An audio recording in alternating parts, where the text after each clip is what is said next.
We have gotten a ton of questions about what you should do when you come to getting your truck leveled or getting your truck lifted. So we're gonna go over the differences between a leveled GMC and a lifted GMC and what the biggest wheel and tire package you can go with.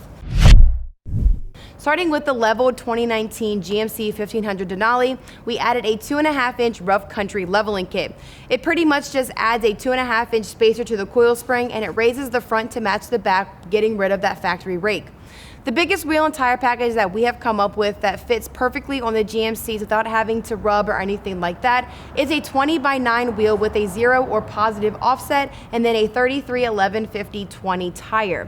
Going any bigger than those sizes is going to run into some rubbing issues when you are at a full lock or even going into reverse.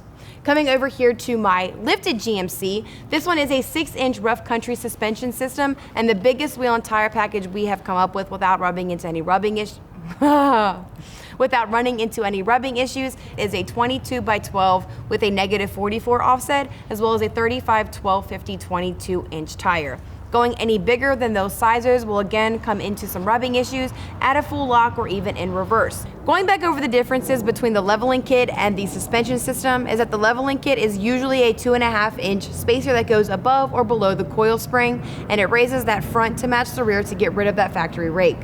The suspension system is anything that is going to replace the suspension parts, the coil springs, the shocks, the upper control arms, stuff like that raises the front 6 inches, and it also raises the back 4 inches or anything higher than that. If you guys have any more questions about fitment or anything like that, you guys can shoot us a message on our Facebook at Krietz Customs, or you can shoot us an email at krietzcustoms.com. And I will be happy to help you with your questions. Now run along, darling. Sound like a Southern mom. Come on in here and get you something to eat.